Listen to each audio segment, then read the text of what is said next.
Brought to you by TechnoSpark 20 series smartphones. I'm superhuman.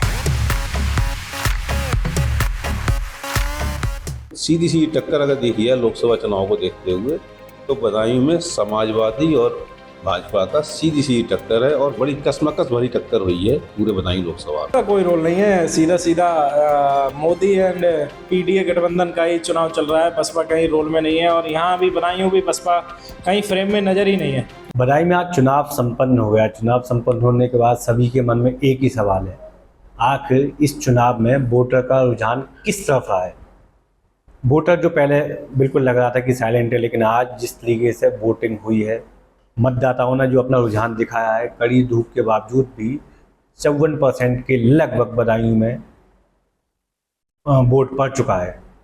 तो ये जो 54% का जो परसेंट वोट पड़ा है, इसमें से कितना भागीदारी किस पार्टी की रही, किस पार्टी ने अपनी जोर आजमाइश करते हुए मतदाताओं को अपनी तरफ आकर्षित किया, ये सब जानने के लिए हम अपने कुछ चुनिंदा जुझारू पत्रकारों के बीच में हैं, जिन्होंने आज पूरे दिन की भागदौड़ के बाद ये निष्कर्ष निकाला है कि किस व्यक्ति के कौन सा नारा जनता के बीच में जा पाया, कौन सी पार्टी अपने वोटरों के बीच में अपनी मुद्दों को समझा पाई और वोटरों ने उसके मुद्दे को समझ लिया।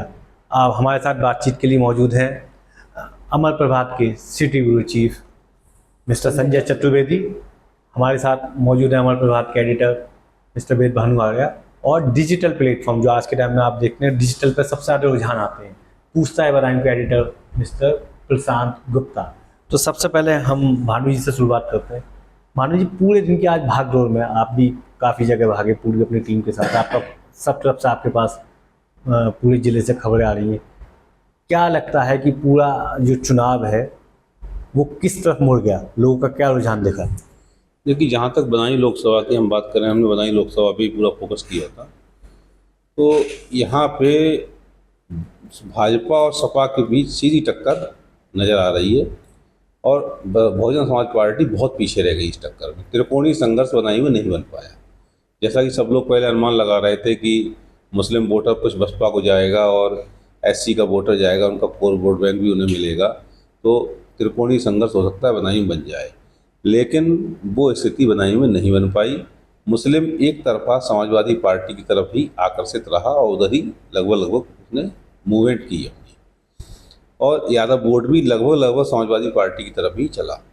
और पूरे इलेक्शन में अगर देखा जाए तो मोदी का मुद्दा कहीं ना कहीं लोगों के दिमाग में आज भी है।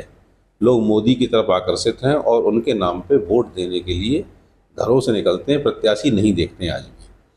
तो सीधी सी टक्कर अगर देखी है लोकसभा चुनाव को देखते हुए तो बदायूं में समाजवादी और भाजपा का सीधी सी टक्कर है और बड़ी कसमकस भरी टक्कर हुई है पूरे बदायूं लोकसभा में। गुन्नौर जो विधानसभा है बदायूं लोकसभा की, वहाँ लगभग यादव 80% यादव माना जाता है, यादव बहुल पूरी विधानसभा है, लेकिन वहाँ भी भाजपा अपने आप को मजबूत दिखाने का प्रयास में रही है और कहीं ना कहीं भाजपा ने कुछ मजबूती दिखाई भी है। लेकिन बढ़त हालांकि वहाँ समाजवादी पार्टी लेके आएगी, लेकिन कितनी जो अपेक्षाएं हैं उसके अनुरूप ला पाती है या उससे कम ला पाती है, ये चीज़ें चुनाव के जब वो आएंगे, परिणाम आएंगे, तब उस पर पता लग पाएगा। लेकिन आज के माहौल में कहीं से भी किसी के जीत के लिए एक तरफा जीत संभव नहीं है। फिलहाल दोनों लोग लड़ रहे हैं, दोनों लोग दावे कर रहे हैं, और कहीं ना कहीं समाजवादी पार्टी के साथ पुलिस की ज्यादती भी हुई है। कई जगह पुलिस ने समाजवादी पार्टी के वोटरों को डंडाया भी है, उसके बाद भगाया भी है, वोट डालने नहीं दिए गए हैं, बहुत जगह ऐसा हुआ है। लेकिन ये सब सत्ता का जब वो चलता है, कोई भी सत्ता में बोलने रहता है, चाहे समाजवादी रही हो सत्ता में तो उसने भाजपा वालों पर डंडे बरसाए। आज भाजपा सत्ता में है तो कई लोगों से मेरी बात हुई इस मुद्दे पे, तो उन्होंने ये भी कहा कि समाजवादी इतना अत्याचार भाजपा सरकार में आज भी नहीं हो पाया, जबकि पूरी सरकार उनकी, लेकिन उतना डंडे बरसना या उतना बूथ पे कब्जा जैसी स्थिति करना ये भाजपा आज भी नहीं कर पाई, क्योंकि कहीं ना कहीं भाजपा का जो अपना एक मॉरल है, उस मॉरल के अनुसार वो इतनी हेकड़ी नहीं दिखा पाती है जितनी हेकड़ी समाजवादी वाले दिखा देते हैं। कुल मिला के यही मेरा अपना दिन भर का रुझान यही है कि समाजवादी और भाजपा की बिल्कुल सीधी टक्कर है, बड़ी कसमकस भरी टक्कर है। कौन जीते कौन हारेगा ये परिणाम पे डिपेंड करेगा। जी भानु जी, एक चीज़ मैं पूछ रहा हूँ कि प्रशासन जो भी कार्रवाई करता है या चुनाव आयोग की गाइडलाइन का पालन करता है या जो उसे सख्ती दिखानी पड़ती है कभी कभी, तो क्या हम लोग उस सख्ती को किसी पर्टिकुलर वोटर के संग बांध देते हैं कि सख्ती दिखाई गई, ये वोटर समाजवादी का, इसका मतलब सत्ता का दुरुपयोग हुआ, या हम लोग की आंखों से वो चीज़ें ओझल हो जाती हैं कि जब सख्ती दिखाएगी तो उसने तो नहीं पूछा कि किसके वोटर हो, बीजेपी वालों को भी हो सकता है इस तरीके से लताड़ा गया हो। तो ये क्या पूर्वाग्रह बन चुका है कि जब सख्ती होगी तो विपक्ष के लोगों को दबाने की कोशिश हुई है? मतलब मैं वैसे पूछ रहा हूँ कि मैं भी जब जाता हूँ तो कभी कभी हमारी आंखों से भी चीज़ें ओझल सी होने लगती हैं। देखिए, इस मामले में मेरा ये कहना है, सख्ती जब होती है तो कोई ना कोई कारण तो उसका होता ही, बिना कारण की सख्ती नहीं होती है। कभी कभी ऐसा होता है, कुछ लोग उपद्रव फैलाने का प्रयास कर रहे होते हैं, सख्ती होती है तो लोग किसी न किसी पार्टी से जोड़ देते हैं। जैसा कि आज हमने देखा, सहसवान में हम एक बूथ पे थे, वहाँ पे मुस्लिम महिलाओं को रोका जा रहा था बराबर, और मुस्लिम महिलाओं से बात भी हमने की तो वो ये कह रहे थे कि हम एंटी बीजेपी वोटर हैं, इसलिए हम पे सख्ती की जा रही है। उनका सीधे प्रशासन पे आरोप भी लगा रही थी वो। तो अब मुस्लिम महिलाएं हैं तो मुस्लिम महिलाओं को लोग एंटी बीजेपी वोटर तो मानेंगे ही मानेंगे, कोई भी हो, मुस्लिम पुरुष हों या मुस्लिम महिलाएं हों या यादव बिरादरी का व्यक्ति हो, तो इन्हें एंटी बीजेपी वोटर माना ही जाता है। ये तो एक धारणा लोगों में बनी बैठी। ऐसे ही जब समाजवादी में हो तो यादव और मुस्लिम का अतिरिक्त जो वोटर होता है वो एंटी समाजवादी वोटर माना जाता है। तो सख्ती का मतलब मेरा ये है कि कुछ ना कुछ तो ओझल होता भी, हम लोगों की आंखों से भी छूटता है, क्योंकि जैसा हम लोग भी भाई हर चीज़ नहीं देख पाते हैं, कहीं ना कहीं ये रहता है कि क्या चल रहा है, जैसा हमें लोग बताते हैं वहाँ पे, जैसा हमें सुनने को मिलता है या जो हम वहाँ बात करते हैं लोगों से, तो जो निकल के आता है हम लोगों के बीच में, उसी पे आधार पर हम अपना विचार भी बनाते हैं। लेकिन कहीं ना कहीं नज़र भी आता है, जैसे आज मुस्लिम महिलाएं निकल रही थी, उनको रोका जा रहा था, पुलिस वाले ज़बरदस्ती रोक रहे थे, आने नहीं दे रहे थे, या उन्हें ईवीएम खराब होने का बहाना बता रहे थे, जो भी कर रहे थे, मतलब कुल मिला के वो मुस्लिम और मुस्लिम महिलाओं को, मुस्लिम पुरुषों को रोक रहे थे। तो वो उससे लगता है कि एंटी बीजेपी वोटर था, इसलिए उसे रोका जा रहा था। तो ये मेरा अपना कहना है। ठीक। प्रशांत जी, आप बताइए कि पूरे दिन जो आपका जो डिजिटल प्लेटफॉर्म है, पूरे उस डिजिटल प्लेटफॉर्म पे बहुत सारे लोगों ने अपनी सेल्फीज भेजी, आपने लोगों को दिखाई, क्या रुझान आपको दिखाई दिया अपने प्लेटफॉर्म के थ्रू, या आप जो खुद भी जब बाहर गए, कि बदायूं के लोगों ने किस तरीके से मतदान दिया है, किस पार्टी के मुद्दों उनको ज़्यादा पसंद आए? एक्चुअली जो बदायूं लोकसभा है, इसमें शहर का जो मतदाता है वो सिर्फ और सिर्फ मोदी जी को देख रहा है। मोदी के नाम से वोट मिलने के बाद भी इतनी कड़ी टक्कर मिलना ये दिखा रहा है कि कहीं ना कहीं नेताओं से नाराज़गी है, कहीं ना कहीं स्थानीय नेताओं की नाराज़गी है, कहीं ना कहीं आदमी किसान आज भी गाय से बहुत पीड़ित है, बहुत परेशान। ये सारे मुद्दे तो सब जगह है, लेकिन आपको क्या लगता है बदायूं में, जैसे आज आदित्य यादव को धरने पे बैठना पड़ा, जैसा भी भानु जी बता रहे कि पुलिस की भी कुछ सख्ती मिली, शहर में भी ये बातें सुनने पाई, तो आपको बदायूं में क्या दिखता है कि ये धरना पे बैठना, सब चीज़ें, तो क्या इनके वोटर तक ये मैसेज पहुंचा, क्या इनको कोई सिंपैथी मिल रही थी, या इनको वोटर को लगा कि शायद अब आदित्य यादव के हाथ से चुनाव निकल रहा है? कहीं ना कहीं धरना प्रदर्शन करते हैं। जब भाजपा विपक्ष में रहती थी तो भाजपा तो हर समय धरने में ही रहती थी, उसे दूसरा कोई काम ही नहीं था, हर समय धरना ही देती रहती थी जब वो सरकार में नहीं थी। और जब समाजवादी सरकार में होती है तो इनसे ज़्यादा तांडव करती है। ये तो सब चीज़ें रहती हैं, जब विपक्ष में हो तो धरना ही दोगे और क्या करोगे, तो तुम्हारी सुनवाई नहीं होगी तो धरना ही दोगे। और कहीं ना कहीं उसका मैसेज कभी कभी जो उनकी यूनिटी है, जो उनकी बिरादरी है, उसमें अच्छा भी चला जाता है, इसका कभी कभी फ़ायदा भी मिलता है। और कहीं ना कहीं समाजवादी को 2-3 दिन में जो प्रकरण हुए हैं समाजवादी के, शिवपाल यादव जी ने जो स्टेटमेंट दिए, जो उन्होंने अपना वीडियो वायरल किया, उसका कहीं ना कहीं समाजवादी को फ़ायदा मिला। जो उनके कार्यकर्ता पकड़े गए उससे भी कुछ पॉजिटिव एनर्जी उनमें आई, वो लोग और एकत्रित हुए हैं, इकट्ठे हुए हैं।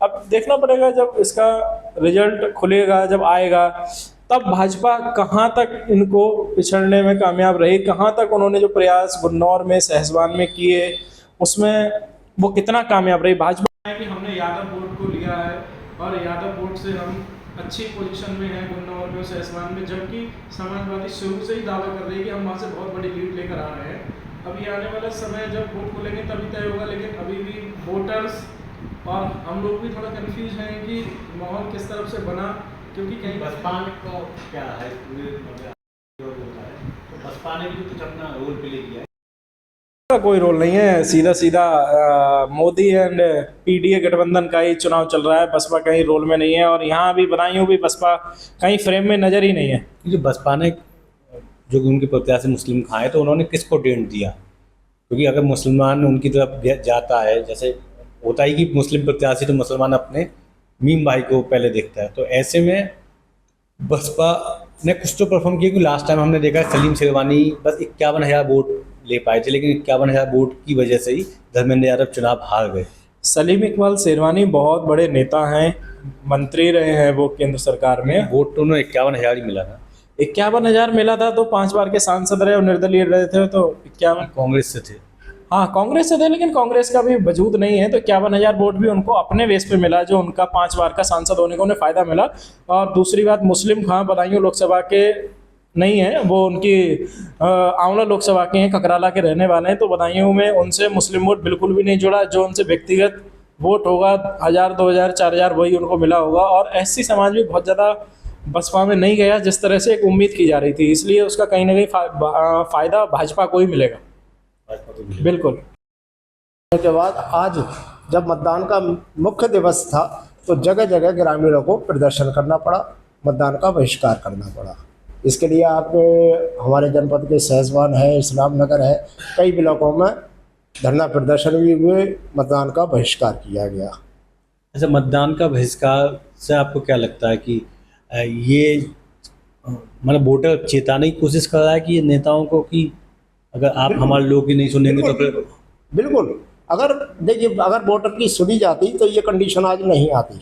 नोटा और बहिष्कार इन दोनों में किस तरीके से आप फर्क देखते हैं? नोटा भी वो दबा सकता है। अभी देहात क्षेत्र में नोटा उतना डेवलप नहीं हो पाया है, क्योंकि ये हमारा जिला जो है वो अशिक्षित है, पिछड़े में आता है, लिहाजा नोटा को ज़्यादा वरीयता नहीं दे जाता मौके पर विरोध प्रदर्शन करके, जिससे कि हमारे बात ज़्यादा लोगों के बात जाए। अच्छा, एक चीज़ बताइए कि ये पूरे चुनाव में देखा गया कि पिछले 3 दिन में अचानक शिवपाल सिंह यादव बहुत ज़्यादा एग्रेसिव हो गए। शिवपाल सिंह यादव बार बार परीक्षक के पास जा रहे हैं। आज आदित्य यादव भी धरने पे बैठ गए।